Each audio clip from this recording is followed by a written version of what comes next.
everybody, Brewmaster Jerry here. Just got a box from the Brewtubers Malt Experiment 2020. So I thought I would show you kind of how it goes.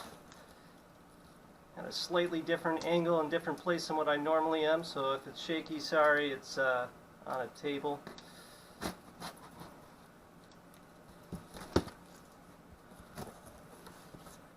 This, folks, is how you pack beer very well. Nice job. Nice job. Oh, wow. Oh, look at that. It's bagged on the inside, and then we all packed our beers. Man, the amount of brown paper, it's crazy. So you can see that each person wrapped their beer in like bubble wrap or what have you.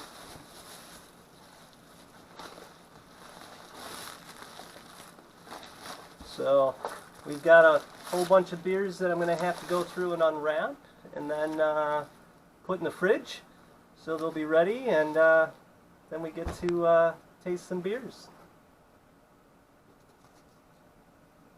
What's up, everybody? This is Jerry from Adventures in Homebrewing.beer. I am here with a beer review for the Brewtubers Malt Experiment 2020.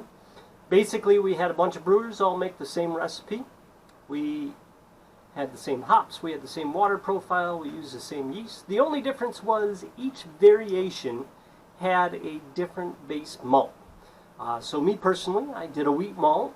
It was all wheat, and so today we're going to be looking at this beer right here from Big Dog Brewing. So Dave lives actually just across town from me, so it's kind of cool to get to drink somebody else's local beer.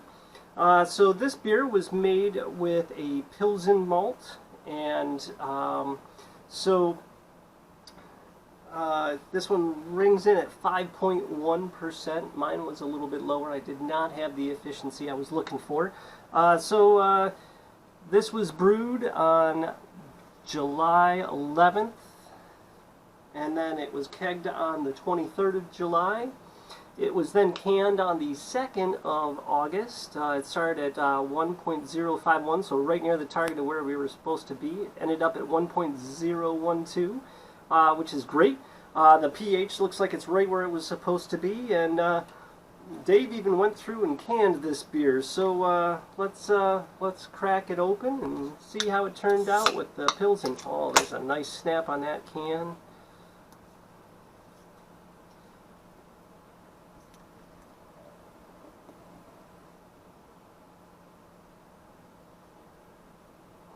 Poured it kind of hard. So it looks to be a super clear beer. It's carbonated quite well. Gave a nice lacy head at the beginning. I poured it hard, so I wanted to see what kind of foam we were going to get there. That's going to go down rather quick here. We can do some aroma checks while we're at it. Definitely get that like Pilsner smell to it. So this one is called Sippin' on the Patio.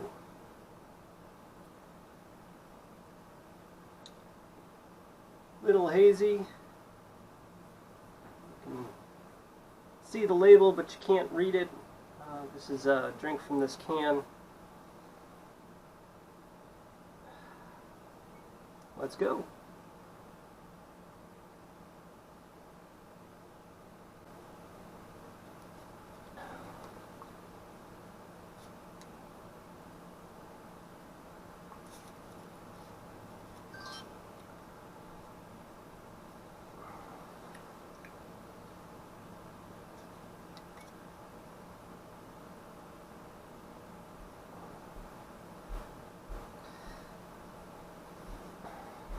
So I'm definitely getting that that classic Pilsen flavor from it. It's right dead to nuts as far as the flavor. The Sabro comes through just a little bit There's not a ton of the coconutty on that, but that is a really tasty beer. I could sit around and drink this, you know, after mowing the lawn.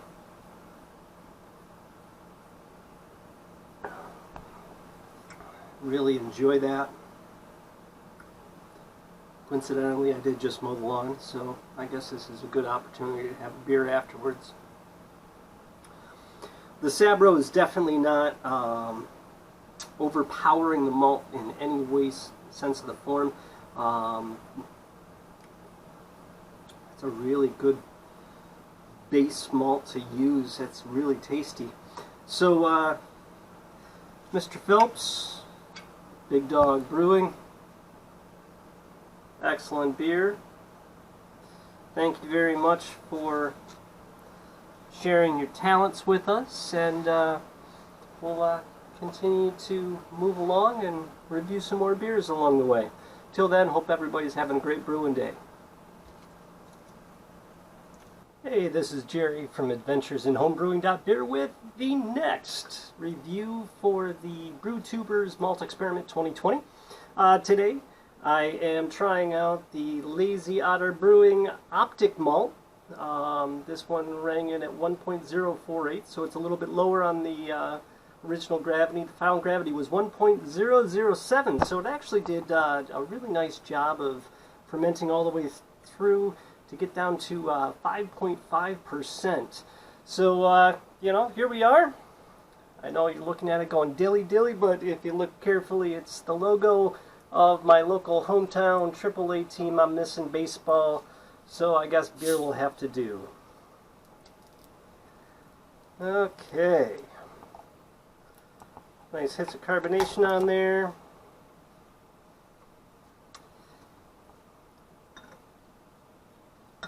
Nice golden light color.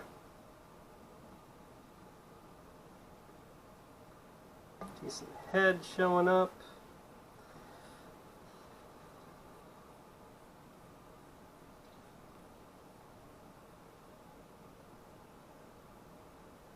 Pretty clear. Well, I should say pretty light colored. Not exactly clear, you know, I can't read the logo when I look through it. Wow.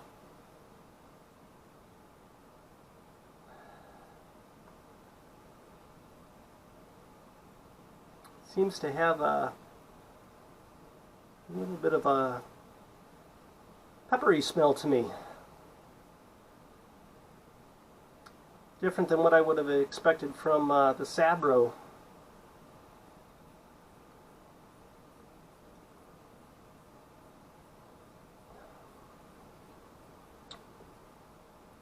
Very crisp. You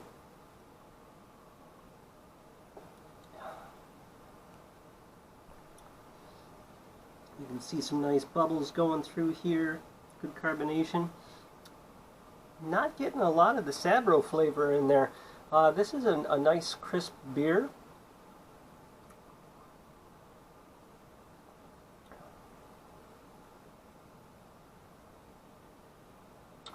Very tasty. It's almost got I really don't know how to describe it. It's past a lager or a pilsner that you would normally have, you know, from one of the macros, as far as the crispness.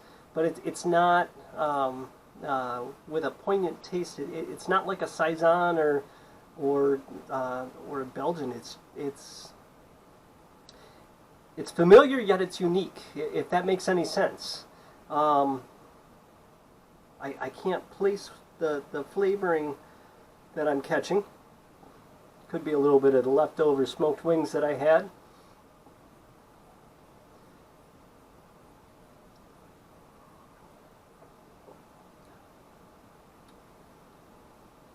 It's got a very nice, crisp malt flavor to it. I'm not catching the Sabro, but I'm very intrigued by this one. I could drink a few of these.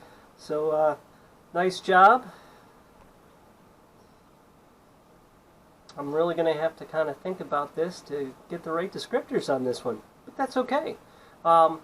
It gives a different, a much different taste than my all wheat, obviously, because the all wheat is going to give a very unique flavor, but this one, I could see myself drinking quite a bit of this on the back porch. I guess I'm going to have to look into Optic Malt a little bit.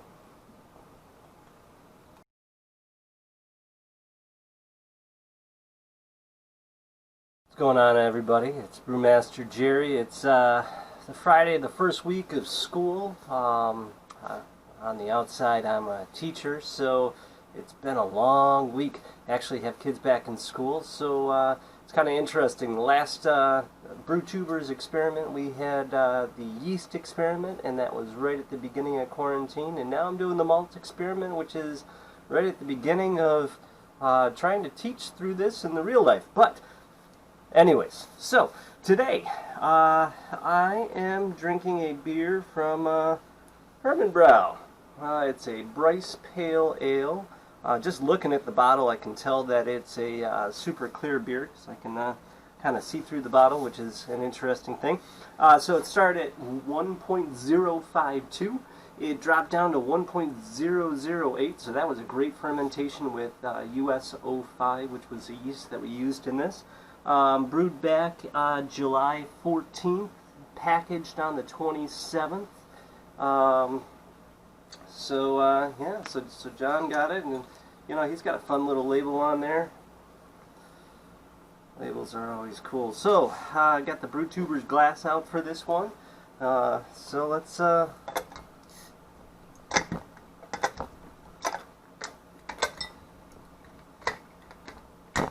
of course my bottle opener's not working.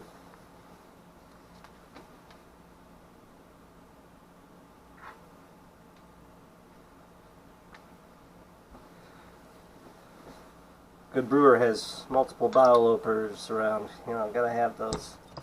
There we go. Got a nice smell to it. A little bit of head in there. So let's go ahead and give this a pour.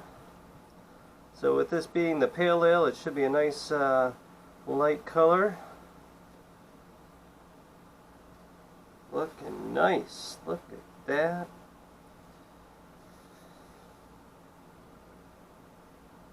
Got some nice bubbles going on, good carbonation to it. Tiny bit of head there. Lacing slowly dissipating as I'm watching it. So let's see.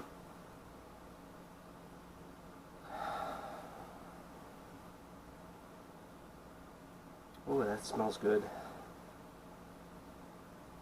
Bryce Pale Ale.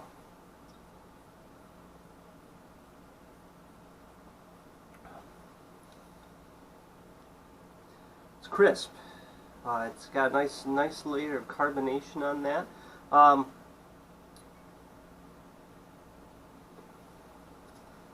It's interesting. My camera just shut off for the front view, but that's okay.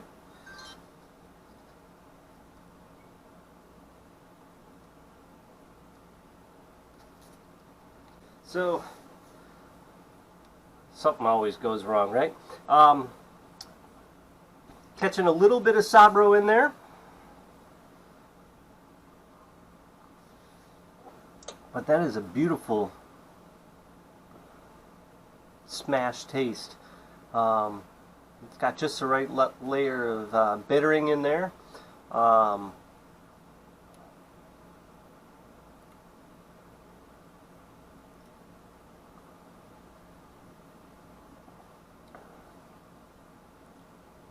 Dries out a little bit at the end, which I actually enjoy for a beer like this. So, yeah, John, that's a great beer. Thank you, sir. The pale ale does amazing things for all sorts of different beers. It's really good to kind of catch that on its own with a smash beer. It's It's just a good solid beer. The Sabro isn't overpowering, and that's okay. I'm catching just a little bit of some of the qualities of Sabro in there, but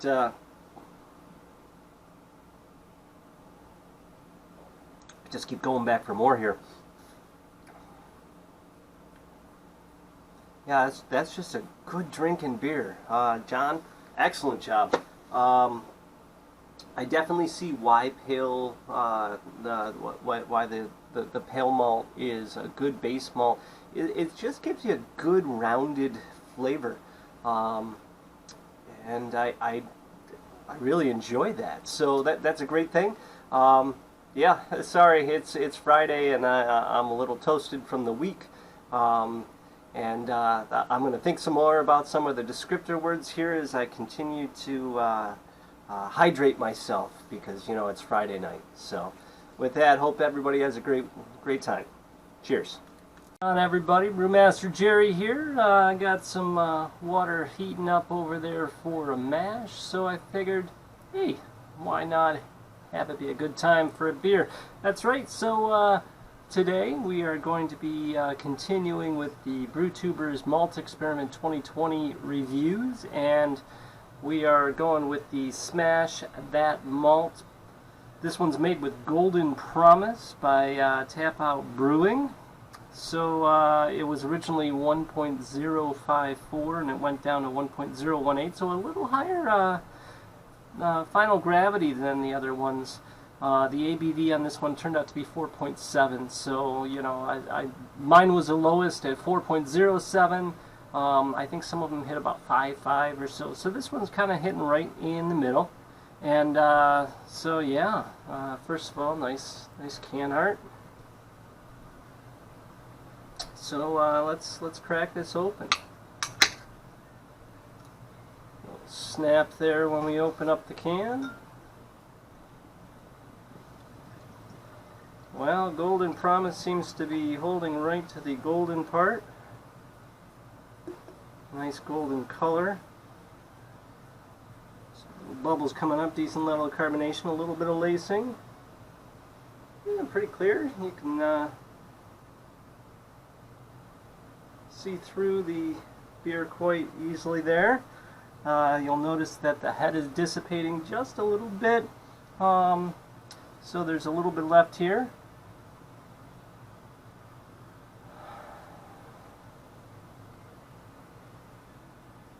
Catching just a touch of the Sabro. Some nice malt smells though. Well, let's give this a shot.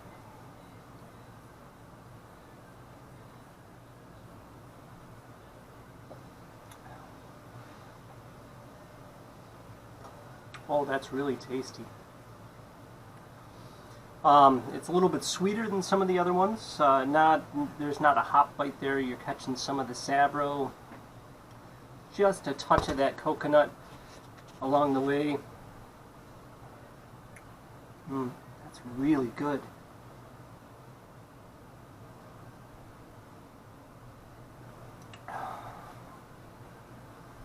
Golden Promise for the win so far. Definitely like this one the best, I think, so far as a single malt. So this one was brewed back on July 11th and it was packaged on August 6th. We all packaged really close together for timing on things. So that's good. So we can truly see. This is a nice golden color. Leaving just a little bit of lacing on the glass. Just a touch of the head there left. But the carbonation level is just perfect. This one is definitely a great day drinking beer. Drink it all day, just enjoy it, bring it to the beach, enjoy it there, you know, type deal. So, excellent job. Tap out.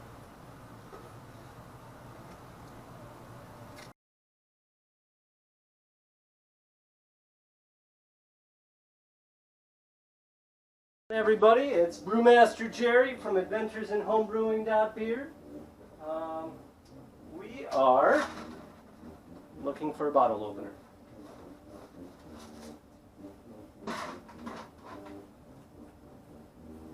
We are trying another one from the Malt Experiment 2020 for Brewtubers, and so this one is from Fresh Pea and Chuck, Under the Table South. It is Vienna malt.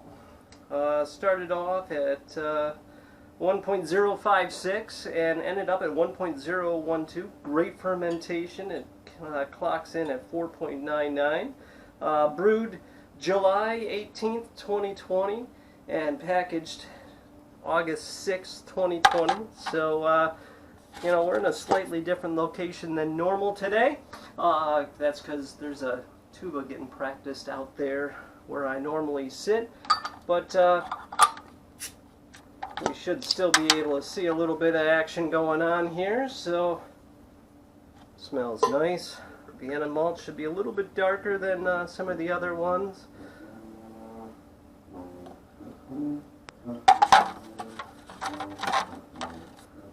And it is a little bit darker.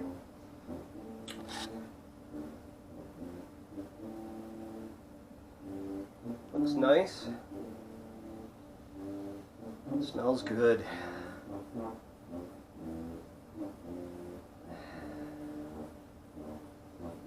It's Friday. Been a long day of teaching. So let's go. Cheers.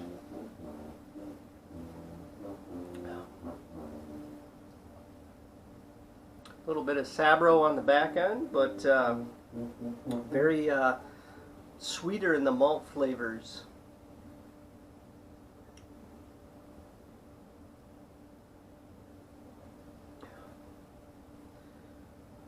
A little bit of lacing going on, not a ton. The head kind of dissipated, but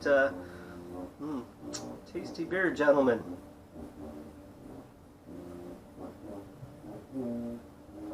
And the thing that I love is that each beer is just a little bit different, and you really truly get to learn about what the malts give.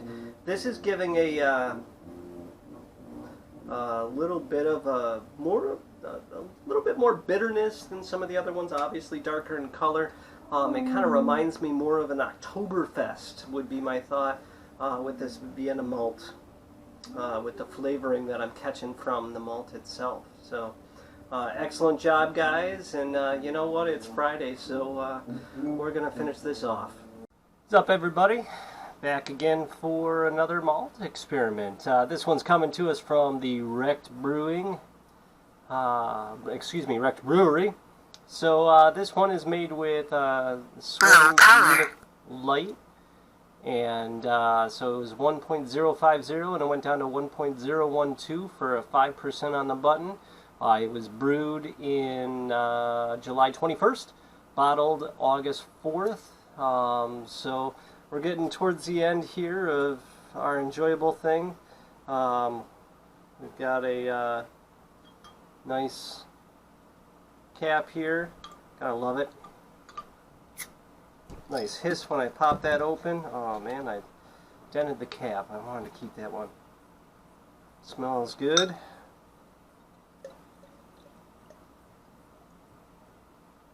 This one's a little darker.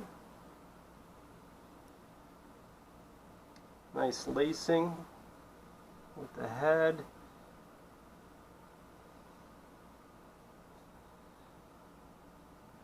Looks nice.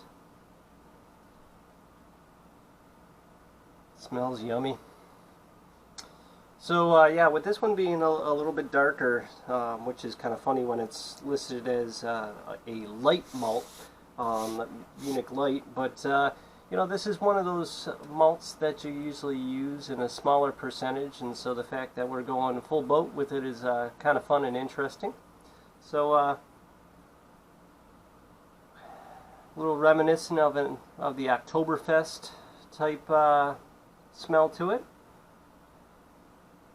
Very, very nice. There's that light coconut in the smell for me.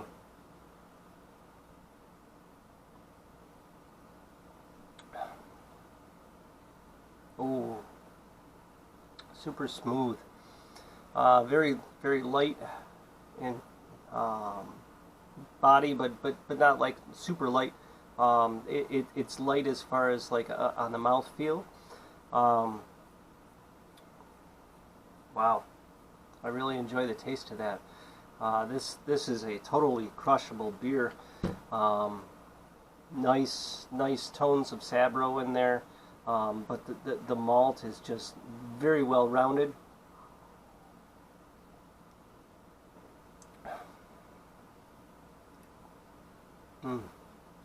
This is going to rank up there for me, very definitely.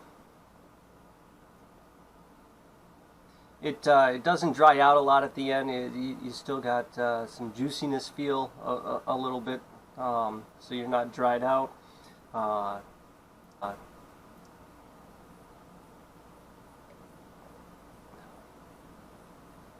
Not overly bitter, so the malt kind of rounds that out. We didn't use a ton of hops, but it's enough that I think with some of them you caught a little bit of bitter there along the way. But Matt, excellent job. Rex Brewery, yummy. And thank you for setting this whole thing up and being our hub for this, and hooking us up with couple extra yummies in the box. I'm looking forward to those. I'm waiting on those until I'm done with all of my malt experiment tastings. I think I have 2 left. One of them being mine. I've got 1 single bottle left. The keg kicked. So, and I think the other one's Woodshed. So, yep, just a few more to go. Gonna try to drink a couple beers and enjoy it. Cheers, everybody. Come on, everybody. Let's see, we got another one going here. This one's from Woodshed Brewing. This one is made with the Mecca Grade Venora malt, which is a Vienna style. 1.049, went down to 1.011, and so 5% on that. Brewed 7-11. National Slurpee Day, and canned on 8/2. So looking forward to this nice can. So Woodshed's local to me, other side of the city from me, which is kind of funny when you think about a national online, international online brewing group.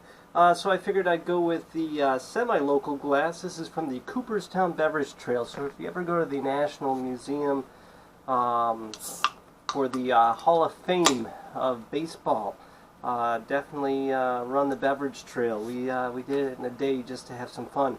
Got a nice carbonation on that, a little foaming up there as I popped it open, so it's held up pretty well.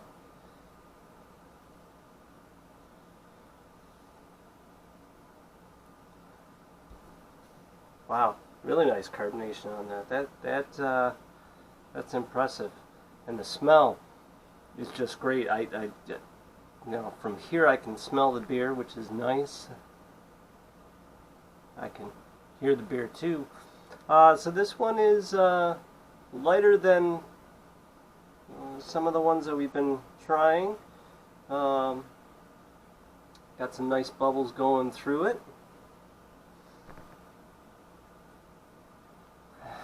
So Mecca Grade. Heard about this, but I've never tried any, especially tried any straight out. So cheers.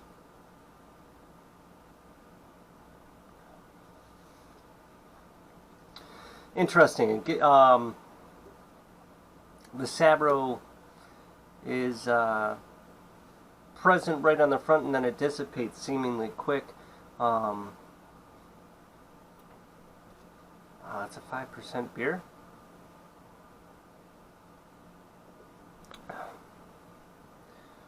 It tastes lighter than a 5% beer. It's just got a light feeling to it. Carbonation level is great. There's definitely a different flavor from this malt.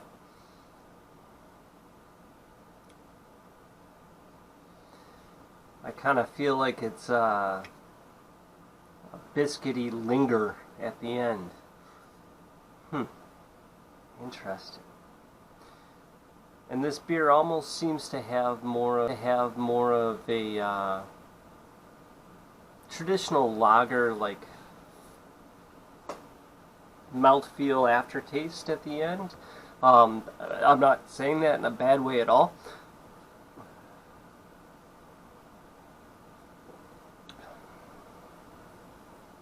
I really like that. Kick a few of these down after mowing some lawns, sitting outside at a fire pit. I think Mecha Grade is definitely something I want to play with now, because I'm enjoying this, and I'm thinking that it would probably play well with the Kvike yeast as well. Not just thinking about the flavors. There's almost a lighter flavor coming off at the end, which I'm enjoying. This is awesome. There's going to be a lot of tough decisions to make when ranking all these different malts for this experiment. You know, check it out. Have some fun. Enjoy some beer. See ya. What's up, everybody? It's Brewmaster Jerry here with my final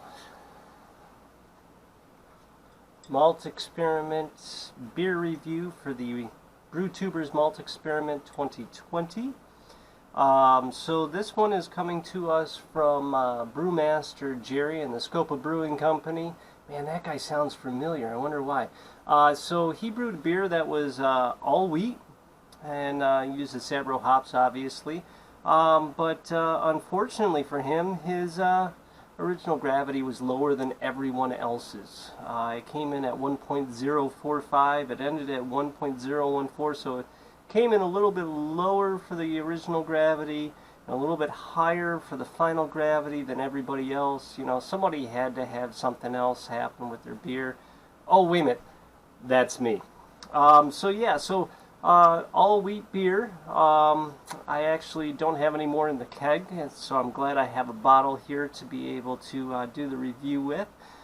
So with my installment in this, I realized afterwards that, you know, I didn't use any extra brewing chemicals, additives, or anything like that, and so the wheat just didn't go through and get as much out of it as everything else. And Brewsmith, I think, may have sent me a little astray just on, not Brewsmith,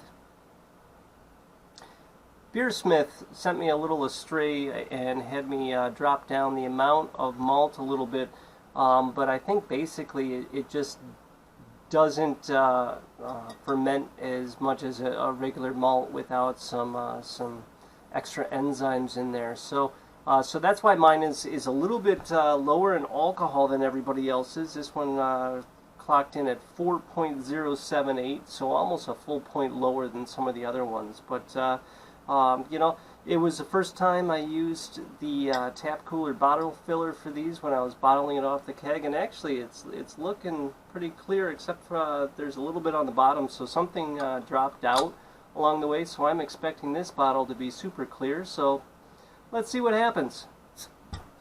Nice little hiss when you open it up. Yep, smells like it did before. But look at this color. The all wheat, super light in color. Just a little bit of haze. I did notice throughout the time in the keg that it did start to clear up a little bit. It was a little bit more hazy in the beginning with the keg. You can see there's some decent lacing on it. Still smells good. If you're looking to do something, I would definitely try 100% wheat beer, but I would probably throw in some amylase and some glucoamylase to kind of help with the conversion, so you can get a little bit more alcohol out of it. Or if you're looking for a complete session beer, go 100% wheat and don't throw any enzymes in there. Again, another really cool experiment from Brewtubers. You know, we did the yeast one earlier this year. Now we did the malt one, so it's just a lot of fun to get a group of brewers together and have the same recipe and make sure to take out as many variables as possible so you can really kind of dig into it. I would probably put the wheat someplace in the middle. I got to go through and tabulate all my scores, you know, do my pivot charts and all that stuff. I would probably put this somewhere in the middle. I can say that I enjoyed the flavor of the wheat more than a few of the other ones, not all of them. There was some clear-cut winners, but you know, as with anything, you can always brew it again, and you can change it up and kind of monkey with it a little bit. So with that, I hope everybody has a great day. I hope everybody has a wonderful time brewing. Cheers.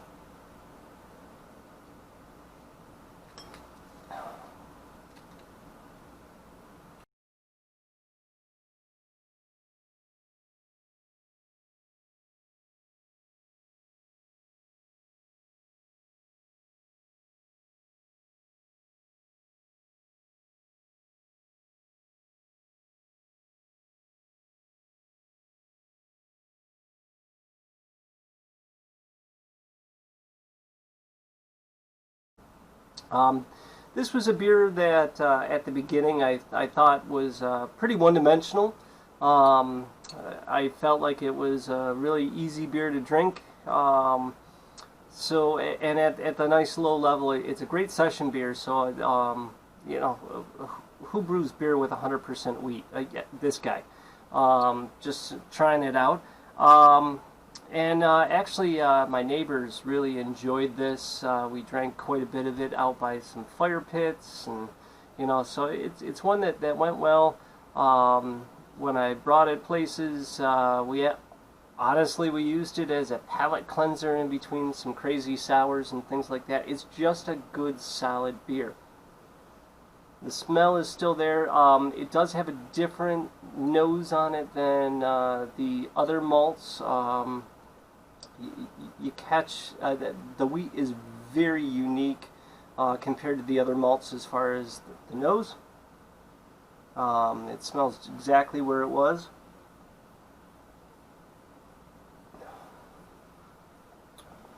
From the bottle,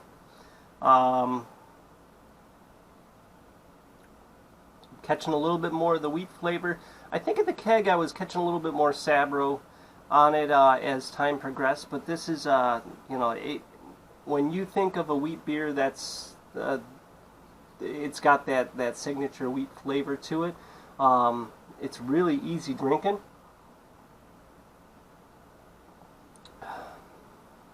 Some nice carbonation bubbles going on in there. It's keeping just a light lace on the glass, definitely I would consider using wheat again. Maybe just a touch of something else in there to give it a little bit more dimensional flavor. But this is a beer that I could drink just about any time, and you can drink a lot of it. That's because of the low alcohol level. There's a little haze down there at the bottom, so some of it seemed to drop out a little bit afterwards, and you can see it's got a nice light color. I could see this beer as being a great beer to use as a base for maybe the different fruit beers. It would be a fun thing to try this in a series of beers using different fruits to see what works well. Obviously there's a lot of different fruited wheat beers out there, so it is something that we know that works. You know, this is one of them that you know, kind of surprised me. I wasn't quite sure what to expect with a full wheat beer.